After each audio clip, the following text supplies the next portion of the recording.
This week on The Futurists, Michael Hollins. I think where you're going with this, which is a future that's going to be here before we know it, is a digital twin of you that has your entire system that understands the medications you're taking in and your biometrics through sensors, wearables, different things like that. So we can have a much more real-time look into what's going on inside this factory, just like the people at BMW have insight into what's going on in their factory.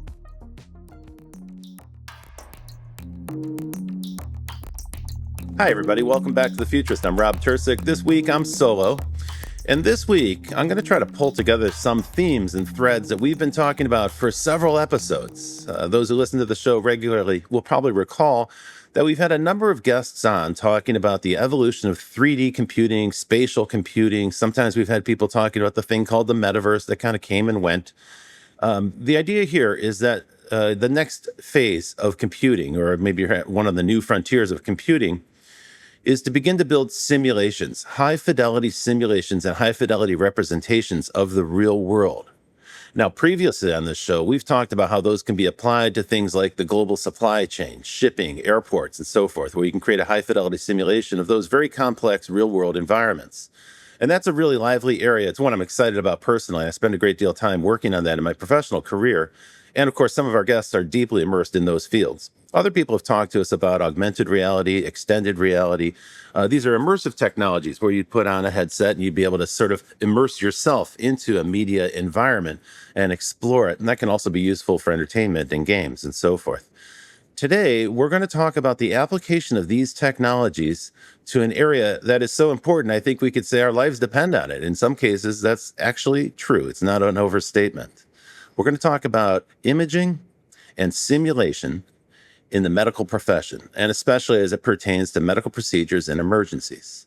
So this really is a matter of life and death. And what you'll see at the end of this episode, I hope, is that we are making tremendous strides towards applying these technologies. And I point that out because sometimes I think this show talks about technologies that are so far off in the future, they seem a little bit abstract, and it might be a little bit hard for people to understand how it relates to them in their own lives. But sooner or later, every one of us is going to have some kind of medical emergency or medical crisis. That's just a fact of human nature. And so this matters greatly to all of us. And I think our guest today is going to help us understand better how tremendous strides are being made to improve the ability of medical professionals to respond to those emergencies. Now, before we get started, let me just frame this conversation, because for thousands of years, in almost every healing profession around the world, it was virtually impossible to see what was going on inside the patient. There was a lot of mystery around that. There was some superstitions and some very wrong beliefs. If you think about things like leeching and so forth, people thought there were humors inside of the body and so forth. In retrospect, that stuff seems laughable or might seem strange. But given the information that was available, the evidence at hand, those were logical conclusions at the time. Now, efforts to understand what was going on inside the human body were hampered. For instance, after the Roman Empire fell, the Romans and Greeks had great understanding of human anatomy. But after the fall of the Roman Empire, that progress stopped for a period of hundreds of years in Europe. But meanwhile, in North Africa and the Levant region, Islamic scholars continued, and they made great progress. They managed to save some of the medical research that was done by Greek scientists like Galen, and they actually professionalized it. However, Islamic religion had a prohibition on cutting apart cadavers, so they were not able to peer inside of the body. So there was a period of hundreds of years where progress on understanding what was going on inside the human body kind of came to a stop. And as a result, the medical profession, by today's standards, was barbaric. That changed in 1895 when a scientist named Wilhelm Röntgen invented what we call today the X-ray. Now, in the beginning, X-rays were rather crude, but it was a revolutionary advance because it gave us an opportunity to see an anatomical structure inside of the body, underneath the skin, where the body, even some of the organs, where they're placed and what condition they are in. Now, that progressed very rapidly. By the 1920s, fluoroscopy was introduced, and that allowed us to do 3D shapes and motion, so we could start to see what's happening inside the body functionally. That was followed by other technologies, other advances as well. Angiography, the ability to inject a dye into the bloodstream, gave us a high contrast image so we could start to see patterns in organs, how blood was flowing. And the movement of blood was a great reveal because it showed us where there might be some special activity that doctors needed to pay attention to. By the 1970s, we had the first CT scans and then later the first PET scans. And these are a gigantic breakthrough because they don't just show structure, they actually show metabolic activity. And it's the combination with functional MRI in the 1990s and today, the combination of PET scans, CT scans, or PET and MRI that allow us to overlay the metabolic function on top of structure. And this is a gigantic reveal. What I'm trying to tell you here is that these changes, these transformations that are so revolutionary that we take for granted today, they date from my lifetime. They come from my lifetime. Most of the advances that we take for granted today, if you have a medical emergency or a car crash or something and you need to get a scan, we think that stuff is quite normal to go inside a big container or tube and have magnets banging around your head and so forth to create an image. But that's all relatively recent, and the progress isn't stopping. Now, just a few months ago, I had the opportunity to go right to the nation's geographic center, Omaha, Nebraska, where I got an opportunity to glimpse the future of medical imaging and simulation. And my host on that trip was a gentleman named Michael Hollins, and he's joining us today to talk about what he's doing at the University of Nebraska and at the iEXCEL Center. So, Michael, welcome to the Futurists. It's great to have you here to hear about the future of medical imaging and simulation. Welcome to the Futurists. Thanks so much for having me, Rob. I'm thrilled to be here. I love the setup. I can't wait to dive into this topic with you more. Great. All right. Well, Michael, first thing, before we even get going, tell me what iEXCEL stands for. Well, it's a mouthful, so get your notepad out. It stands for the Interprofessional Experiential Center for Enduring Learning. You know, we love our acronyms in medicine and in academia. But if I break that all down, it really illustrates what iEXCEL is all about and what our mission and our vision is. We're the interprofessional experiential center. So we're a place where not just doctors, not just nurses, not just that whole consortium of allied health professionals that includes physician assistants and technicians, but them with dentists, with public health practitioners, with researchers. We're an interprofessional center that connects all of our different health professions colleges at the University of Nebraska Medical Center. So we're a simulation center that's for all professions. And it's an experiential center. So that E in the iEXCEL, we're finding that the best way to interprofessionally train and educate healthcare practitioners isn't having a nursing student read a pharmacy textbook or a medical student actually sitting in on a public health lecture. It's experiential learning. It's getting hands-on. It's getting immersed in a VR or an XR or a five-sided laser cave type of technology to see inside the human body, as you mentioned, or put hands on a simulated patient. And it's a center for enduring learning. So it's not just for those first-year medical students, second-year nursing students, residents that are ready to actually go out and change the world through their care.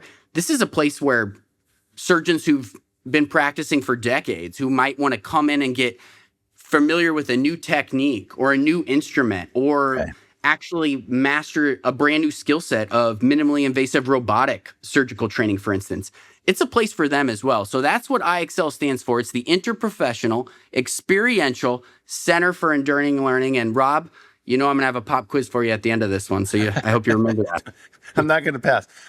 But there's a really key point there that you made, which is, I guess we have this notion maybe in the not outside the medical world that you go to med school for several years and then you do an internship and then you're set, and the rest of your career, you know exactly what you need to do. But as we just explained, and in my long wind up here, the field is changing so rapidly and technology is advancing so fast. And with that come new techniques. So it's actually a matter of lifelong learning. And that's really the mission of your group. I should also add that a big part of what you do is simulation. And let's take a second to describe that. So, the technologies I mentioned in the opening bit there were all about imaging and seeing what's happening, but that doesn't necessarily tell you what to do. And in particular, if we're dealing with a medical emergency, you don't have a great deal of time to figure it out. You need to know what to do. Like, you need to be able to recognize it. Maybe you get the diagnostic and you get the image, but you don't have time to go consult a book or call somebody. You got to figure out what to do right now and know it. And to do that, we need to rehearse. And so there's another little potted history here, which is the history of simulation, but it's much shorter. The first mannequins that were used in the medical profession were in the 1890s, mainly to teach people how to do childbearing, or how to deliver a child. We didn't have really modern simulation of patients until Resuscitation in the 1960s, Yeah.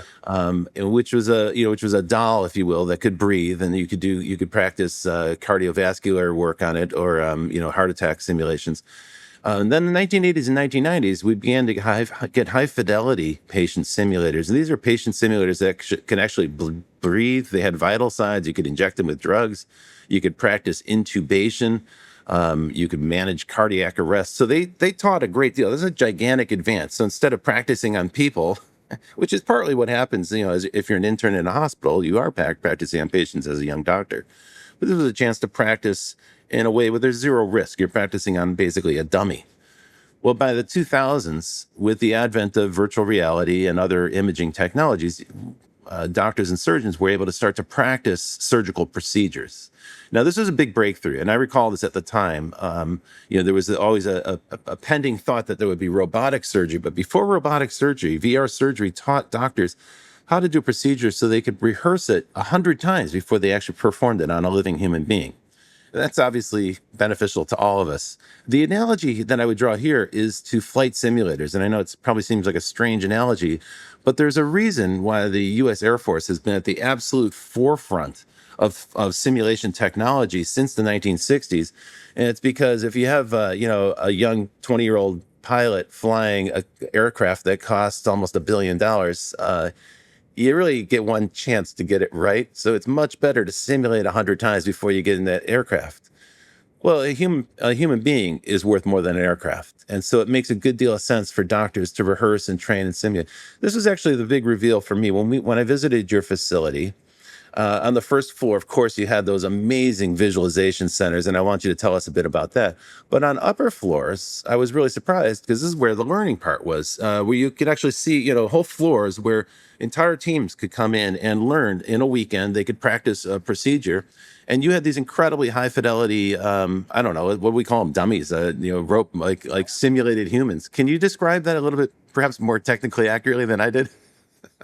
Hey, Rob, you're on it. You're on it. So it's really about, I love that you brought up that old mantra. And there's an old saying in health professions education, and your listeners might have heard of this before: see one, do one, teach one. Now think about that. So you would see a procedure, you'd do it, you would practice on a patient, and then you'd teach others. And again, we've gotten away from that with our ability to simulate, to see many, to do hundreds, to do thousands in a simulated safe environment where you can make mistakes, where you can watch the footage back with that mannequin, where you can work with actors and actresses on those soft skills, practice that surgical procedure, and then get better from it. So we do look to other high-risk industries like aviation, like space flight, NASA, thinking about these things. They simulate for thousands of hours, tens of thousands of hours in a fully virtual environment, in a mixed physical simulated virtual environment, before they're ready to move on to that actual threshold of real practice. And we've taken a similar approach in the healthcare industry. And the thing is that technology is finally catching up with the images that are needed to create these complex metabolic systems at an internal anatomical level, and then even at a subcellular level, as you were kind of mentioning at the onset of the program here. So we can actually create and see and simulate and visualize all those things that are occurring within our body in a way that's actually informative, and catch up with the aviation industry, catch up with these other high-risk industries where we can see what's happening and then practice it and practice it and practice it. Get those reps and those sets in, just like a performer, just like an aviator, and just like anybody else in a high-risk industry, because you're right. Human life is the most valuable, most precious thing we have, and we owe it to our healthcare professionals to give them this opportunity to practice, to see things differently. If we can apply this type of magical special effects and visualizations to take viewers to fantastical new worlds in the cinema, or explore a totally, foreign land in a video game or an immersive media, what's more important than taking that same technology, taking that same creativity and that same innovation and applying it to healing people, living healthier lives, combating, illness and sickness and developing cures and things like this.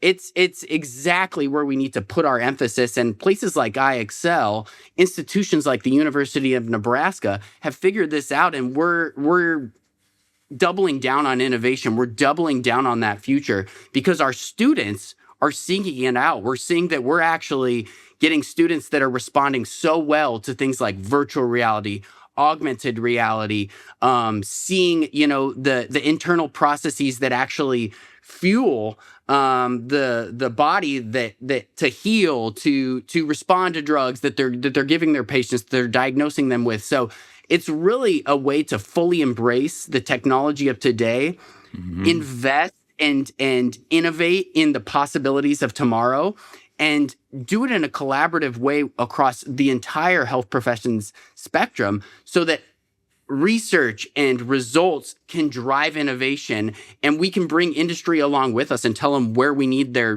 dollars, their cents, their research effort and time. Okay, cool. You give me a lot to work with there. So let me unpack your comments here with a few more questions. The first one, the obvious one, is it's true. Two generations have grown up now with smartphones and touchscreen interfaces, and I think as those generations get to university level a study, they look at some of the older systems and they look at them and think like, how does this thing even work? Because it seems so ancient or so arcane. So in a way, we're having to catch up with the video game generation. That's for sure true. You mentioned other facilities, but my understanding is that iEXCEL is unique in some respects, not just unique in the Midwest, but unique in the United States and perhaps in the world. Tell me a little bit about what sets iEXCEL apart. Yeah, well, we're very blessed here at the University of Nebraska to have a community, to have a leadership that sees that vision and is setting up the paradigm that is the future model for health professions education. We're starting to see other centers take up the model of iEXCEL of looking at interprofessional learning. So we're not going to have simulated centers just for a specific profession. We do still have those here at the University of Nebraska, but that interprofessional learning where all those professions come together, because that's what the actual healthcare system looks like. Too often we get trained in our silos and we are products of that echo chamber and thinking about our profession, our specific slice of the pie, our piece of the puzzle for that whole big thing that is patient care. So interprofessional training is actually where it's at. And we're seeing a lot more universities come to us, see, how did you do these? How did you get this consensus across all of the colleges? The other unique proposition is that we've got all these modalities of simulation under one roof. So we have everything from cadaveric practice, where people have donated their bodies for surgical science. We can practice complex surgical procedures. We've got mannequin and actor-based simulation, where we can simulate the whole healthcare system from home to hospital, back home again. So first responders, all the way to surgery, imaging, recovery, and then discharge back into their home. We practice that whole continuum of care so we can work on the gray zones where a lot of those mistakes and those adverse outcomes happen. Is that one of the examples of interdisciplinary collaboration? The idea that you've got first responders all the way through home care in one training session? That's 100% it. And so we really when you so that way patients don't fall through the cracks. So people don't. Right. That's really smart. Okay, I see that. I see the value of that. Yeah, Rob, is that a first responder might better understand what their actions, the interventions they provide, the medicine, the chest compressions, calling in a stroke call, and how they communicate those things in the moment, how it actually affects downstream for the ED nurses, for the ED surgeons in the recovery. So it really helps connect that continuum of care and leads to better outcomes. And the idea is practice 100 times before you actually have to apply it in the real world. It's great you bring up emergency medical care, because I think often we tend to think of these things when we talk about things like surgery. We're thinking about someone who does the same procedure again and again, many times a week, and they get good at it over time. That's certainly true with most surgeons. But with EMTs, they're dealing with crisis situations. Very typically it's an unusual set of circumstances. They have to make a quick diagnostic and decide, okay, this is what it appears to me to be. And then they have to make some decisions. And like you said, they're downstream. Those decisions are going to have a lot of after effects. So they have to be conscious of that. So that's the purpose for the interdisciplinary training, is to teach people that cascade of consequences and then thereby maybe make somewhat better decisions in the future. But it's also about rehearsing it a bunch of times so that when that emergency situation arises, they're not left in doubt. They can respond promptly with the right procedure. Now, you also mentioned one other thing. I don't want to miss this because it's important. We love technology on this show. We love imaging technologies in particular, so we talk about that stuff all the time. But you also mentioned human actors, and I'll bet this is news for at least some of the people who are listening. That sometimes when emergency medical and other medical professionals are training, they need real people. They can't do it with dummies. They can't do it with dolls and mannequins. They got to actually have real people there, because real people can be stubborn, confused, on drugs, maybe a little bit out of it, or maybe resistant in some fashion. And they got to practice how to deal with those situations as well. And I think you do that there too. I think you mentioned that as well, right? We do. It's again a full continuum of care. Learners need to know how they're going to perform a procedure or do a suture just as much as they need to know how to communicate with someone, explain the type of home care they're going to need to do, because we know that preventative medicine and educating the patient, their caregiver, their family members is really what leads to keeping people out of the healthcare system and keeping them healthy and home and promoting those good habits and things. What do the actors do? How do the actors prepare for this? Like, does someone give them a script? Is there a director? It's just like, you might see in Hollywood, they'll get a profile of the character they're playing. I'm a such and such year old male with this condition and that condition, and I might be, like you said, I might come in and I'm angry, or I'm belligerent, or I'm really upset, and we want our learners to practice that, because you're not going to get that from a mannequin, right? You're not going to get like the surly patient or the uncommunicative patient.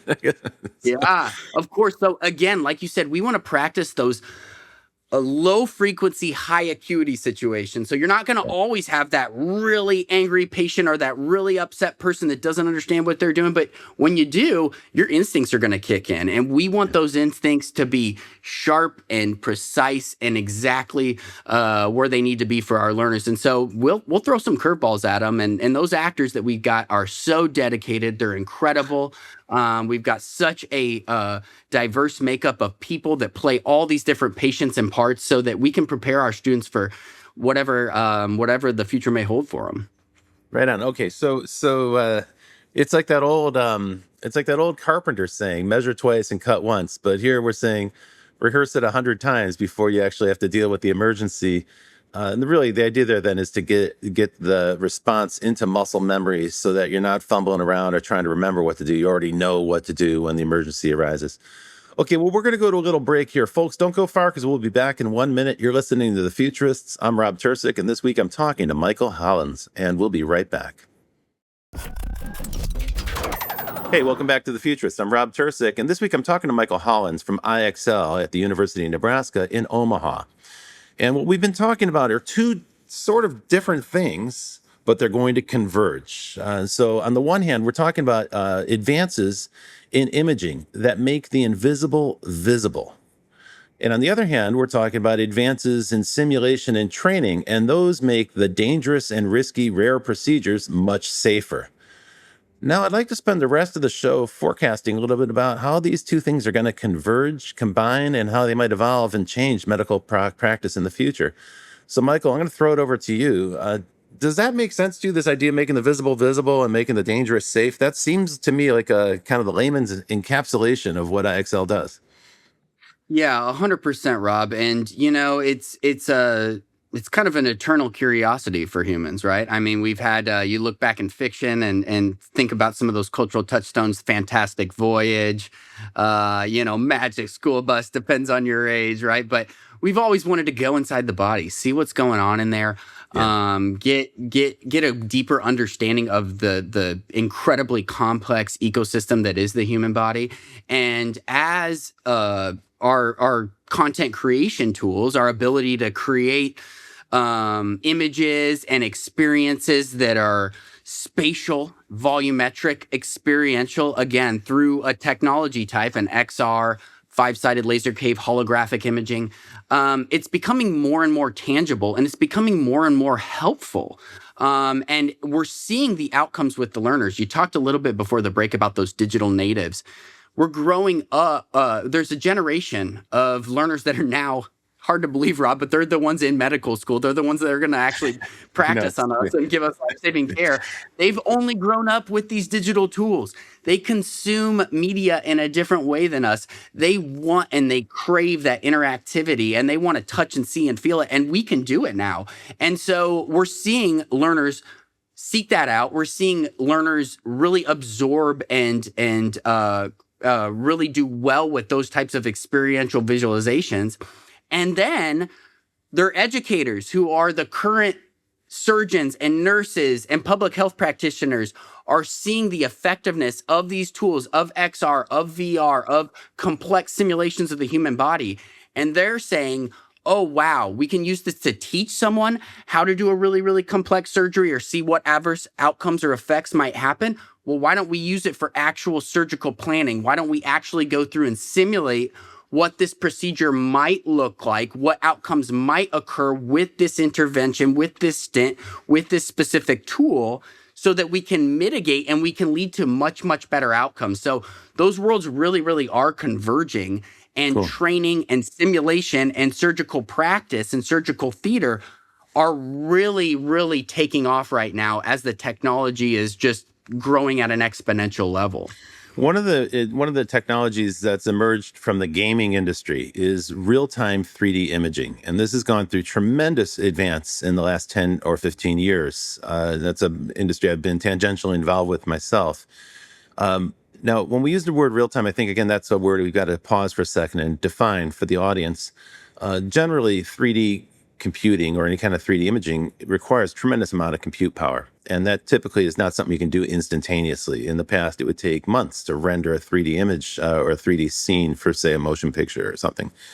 But now, today, we can do 3D on a mobile phone with a game engine.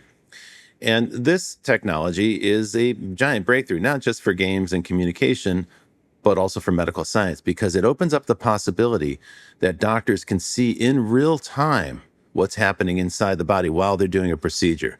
So far, one of the things that split these two things apart, the simulation training and the imaging, is that it was not real-time imaging. It was something you do beforehand, and then you go do a procedure. Or the simulation is something you do beforehand, and then you go do respond to the emergency. With real-time, it means we can now see what's happening inside the body. The second big unlock, I think, is that we're getting more granular. We're getting more and more granular. So we're starting to be able to trace metabolic interactions at the microscopic level, let's say at the level of a molecule. Now, this seems to me more of a futuristic technology, but that's clearly the path that we're going on. If you just think about it logically, those original X-rays 150 years ago were pretty grainy, right? Fluoroscopy, pretty grainy. Even an ultrasound is pretty grainy, right? So the idea of getting more and more fine grain, it means you're going to get higher and higher resolution. You'll be able to see clearer and clearer, but it also means we'll be able to make the very, very small particles, and potentially even at the molecular level, make those visible to the human eye. And that's a gigantic advance. So those are two of the things. Maybe you're making progress on that right now at iEXCEL. I don't know. Is that something that you're focused on? Yeah, 100%. And it's as you mentioned, it's really because things that at one point took a lot of artistry, a lot of specific intentional design. So taking a CT scan, taking a PET scan, taking an ultrasound image, and then creating a volumetric 3D representation of it that might be something we'd see in a medical anatomy book or something as patients that we get as education. Hey, this is what's occurring in your brain. Hey, this is what's happening, with a part of your body. We are now seeing that those things that we needed medical illustrators and artists to go through and painstakingly create in their 3D software, they now are developing tools that in real time can visualize those things 3D, volumetrically, with color, with gradient, so you can see tissue, mass, bone, the different spaces in between, and it's so much more illustrative. And I think the other thing that it really lends itself to that you mentioned is kind of the relations between things. So you can actually see a kind of the spatial relations between something that's on a microscopic level or a subcellular level within your kidney, for instance, and then come back out to see the broader kidney system and how it actually interacts with all of that. And the ability to connect those systems through a immersive virtual reality reality or augmented reality is more and more feasible each and every day as it's more and more feasible to create those images. So it's becoming a lot more useful, a lot more real time, and a lot more immediate. And they're using it for clinical decision making. And we here at iEXCEL, as we push on how do we make images more illustrative, more detailed, more nuanced for our faculty, for our learners, we're falling into, through innovation and through this research, this R&D lab that we've set up, some incredible breakthroughs. And our clinicians are telling us, this is where we push, this is where we push, this is where we need to focus. That would help me and make a decision. Do I cut there or do I make the incision here? And so again, it's not in isolation. It's an interprofessional collaboration across the technologists and the people that are developing the 3D systems, the medical illustrators and the artists.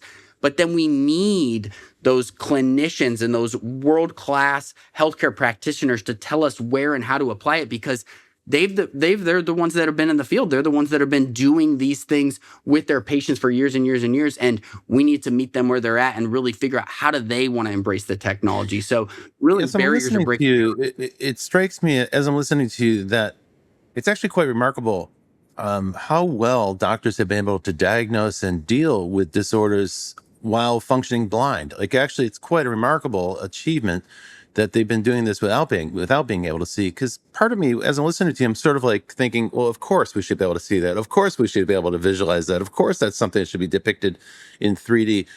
I say of course, but actually that's because I'm conditioned by modern media, and we have the luxury of all these incredible advances in media imaging.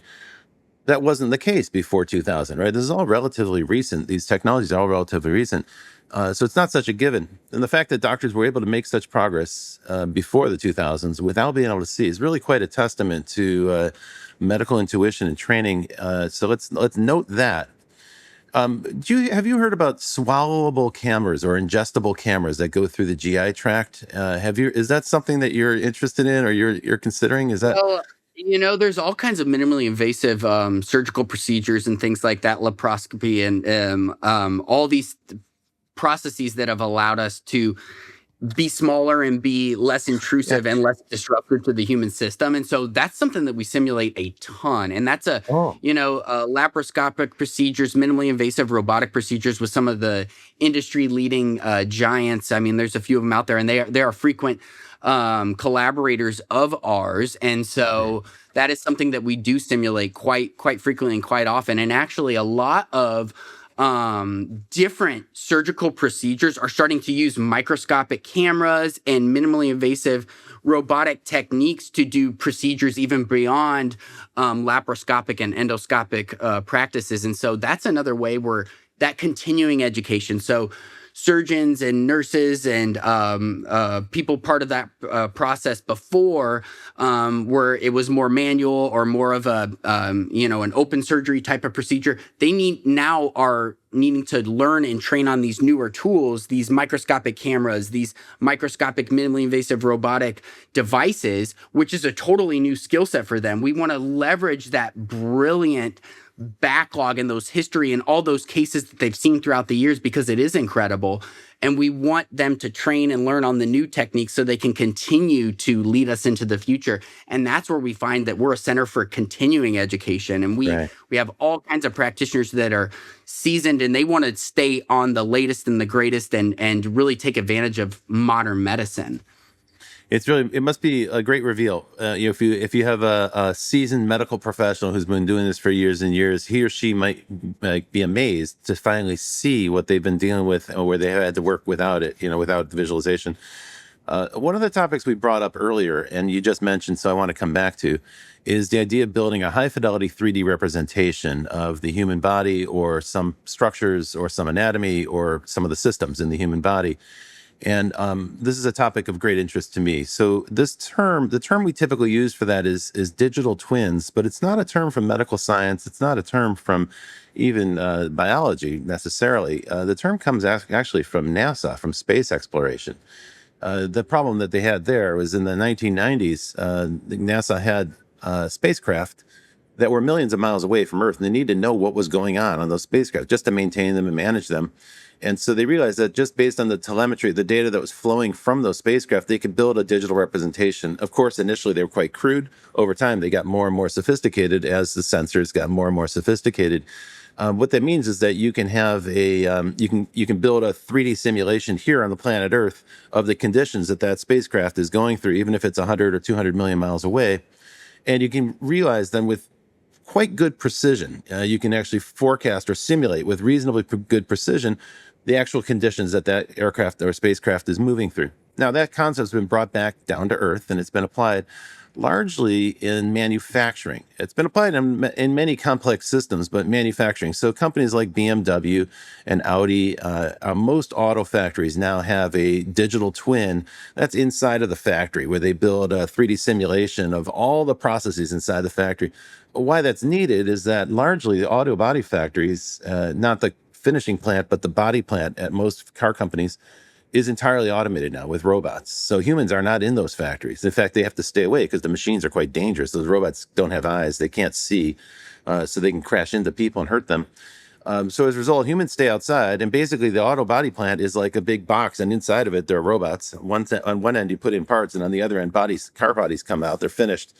To know what's going on, we need a 3D simulation. Now, the advantage of that is that you can monitor operations in auto factories from around the world because those 3D simulations can be recreated anywhere on Earth. So BMW has a strategy center in Munich where they can see all their auto factories around the world, how they're working 24 hours a day. They can monitor that.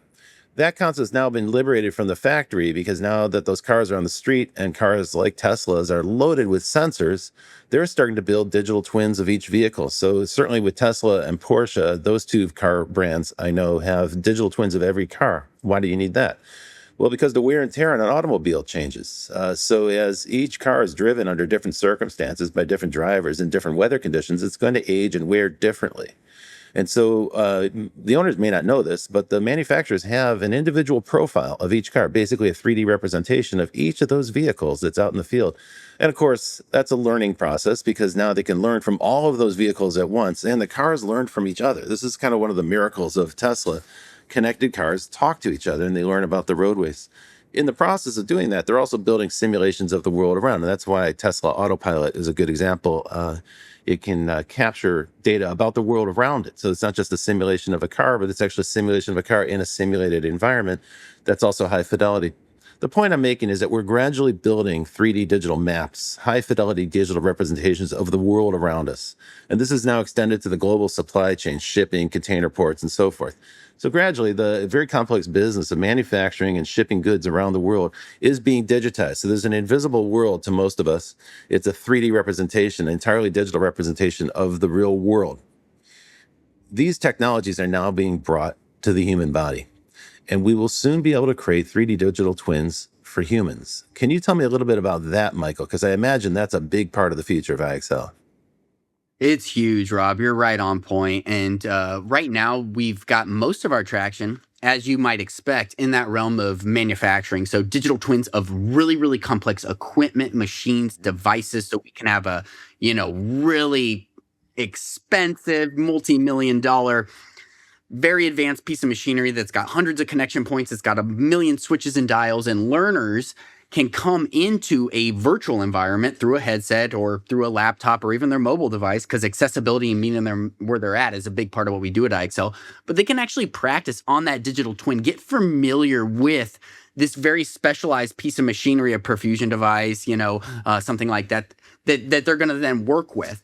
Then they can move on up the layers of fidelity, actually practice with one on a mannequin, and then actually take care of a patient with something in the real world. And that makes sense to us, right? We practice in lower fidelity environments, and using those digital twins creates all kinds of different training opportunities before the simulations, after the simulations. Accessibility is a big deal. But digitally twinning organic human systems is more complex, as you might imagine. Because they change. They change all the time. It's a fluid system. There's different things coming and going. But that is where we're at. And so we can actually take and make digital twins of pathology, of, a patient with a brain tumor, of somebody with a cardiac condition, take that through the team and through effort and software and different processes, make a digital twin of that, and then simulate different interventions, different care techniques, different time frames, what might happen, and then make more informed decisions in an interprofessional fashion. And so, Rob, I think where you're going with this, which is a future that's going to be here before we know it, is a digital twin of you that has your entire system, that understands the medications you're taking in and your biometrics through sensors, wearables, different things like that. So we can have a much more real-time look into what's going on inside this factory, just like the people at BMW have insight into what's going on in their factories. And it's a really fascinating idea, right? Because the potential sounds amazing. And then when you think about the magnitude of the challenge, you start to go, wow, that's a daunting mountain to climb. That is going to be a big undertaking, right? Because listen, I'm a certain age. I've had x-rays done. I've done MRIs. I've done other scans as well. I get a concussion. I get a CAT scan. So there's a collection of scans of me, but they're not all collected. They're not all unified. They're not integrated. There's no real way to do that today easily. And more importantly, to the point you're making, those are snapshots in time. So some of those things are 10 or 20 years out of date in my case. And as a result, they might not be that relevant today, or maybe they are very relevant, right? Maybe there is an argument to have a kind of like ongoing record of how my own body has evolved over time. Maybe that would help doctors, for instance, forecast, a condition as it progresses, or forecast an intervention so that they can start to make a more calculated decision. And what this is starting to point to is personalized medicine. And this is a place where, again, simulation and imaging are going to converge, right? So each of us would need to have a catalog, like a comprehensive scan of our individual bodies. And that's the starting point, right? So now we can begin. And that's going to be a relatively crude representation to begin with, because candidly, we're not at that resolution today to do the kinds of digital twinning that you're talking about with machinery and equipment. But, it's a starting point. And then we need to update that periodically, and we need to track all the things. Now, tangentially acquainted with this because I'm aware of a project at the University of Nebraska at the Lincoln campus, where a computational biologist is working on a digital twin of the human immune system. And this is a good way to illustrate the point you're making.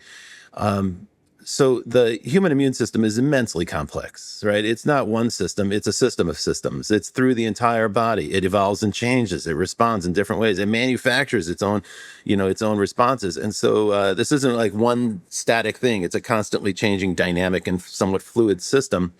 To simulate that is an immense undertaking. And the purpose for this is to test out different compounds and different interventions to see what the effects might be. And that matters, right? Because right now, one of the biggest problems people have, generally speaking, we live longer. That's great. Thanks to medical science, we all have a longer lifespan. However, most of us, as we age, start to take lifestyle medications. They're necessary for us to keep going. And the problem here is that we don't really understand all those interactions, and they may vary from one person to another. So each patient might have a unique medical history. And this is where the case for a personalized digital twin becomes extremely relevant. Now, I'm sure there's all sorts of variables, like cost is going to be one, time, how do we do this? So those are all going to be big variables. And that's why I say this is an immense challenge. But I get very excited about this, Michael, because I see it clearly. And to me, this strikes me as it's squarely on the path for iEXCEL. And it's clearly a place where all the training that's done with simulation and all the visualization that's done with the different visualization techniques, these are going to converge in a living model that we can test things on and try things on. And perhaps it'll even be a real-time model so that we can see the results as they're happening inside of my own body. I find that fascinating. It's also a little scary, but it's in a good way, I guess.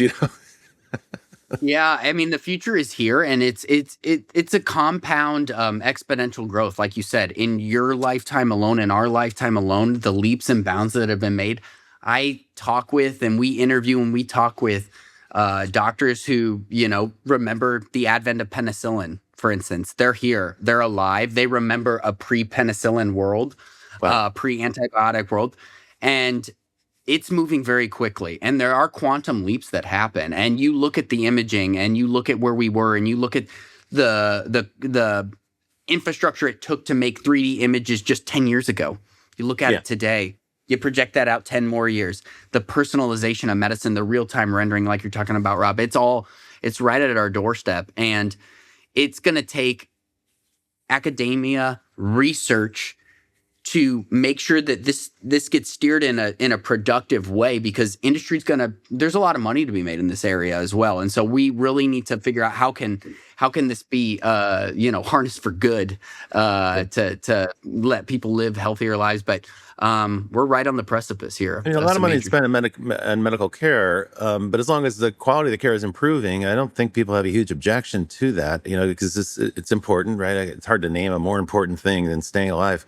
Let me throw a couple curveball scenarios at you as we close the show. So one, I know Brett can't be here, but I know he would ask you this question, which is, gee, if you have enough data about my body and if you have enough ability to kind of forecast what's happening with my body after an intervention, would it be possible for you then to start to design replacement organs or design replacement parts for my body? And to some extent, this is already happening, right? With hip replacements and with knee replacements. Doctors are now able to develop, design and build precision 3D prosthetics that are built for one person's specific anatomy. Do you think that that's likely to happen anytime in the near future, the idea of replacement organs or other replacement parts? Yeah, 100%. And then I mean, we have a University of Nebraska at Omaha. So Nebraska University, a big wide system. Talked about Lincoln, University of Nebraska Medical Center. We have a world-class biomechanics program that looks at specific things like prosthetics and things like that, and the precision with which those are personalized. And they look at internal images to understand how something like a prosthetic leg might impact and actually be conducive to good locomotion long term for the patient is incredible. So there's all kinds of things that we're looking at with again, personalized medicine. There's all kinds of things with regenerative therapies that are brand new, that are mixing different types of organic systems. We actually do some research and development projects with some different industry companies that are way, way out that far in the future, that are looking at these regenerative therapies and seeing how can we use organic materials with personalized medical imaging to actually, help people with transplants, help people with those long transplant lists that, that aren't getting any shorter. And that is something that's on the horizon. Seems like some sci-fi, but it's right there. Right on. Well, this has been a lively conversation, Michael. Tell me, where can people find out more about iEXCEL and your work? Well, Rob, thank you so much for having me on. It's been just such a thrill. And people can learn more about University of Nebraska Medical Center at www.unmc.edu. And if you add in /IEXCEL, that's iEXCEL, you can learn more about the iEXCEL program, where we do simulation and training for all different types of healthcare professionals. We push on the digital world, create new and exciting images for learners and practitioners and everyone in between. And we're a place where anyone can practice and learn more and innovate for the future of healthcare. Okay, cool. So that URL for folks who are listening is unmc.edu/iEXCEL. Well, Michael, thanks very much for joining us on The Futurists. It's been a great pleasure getting acquainted with you. I'm super impressed by the work you're doing, so keep up the good work, and go Big Red. Folks, we'll have another Futurist on next week for you, someone else who is thinking about and shaping and reorienting us towards a better future. And until then, we'll see you in the future.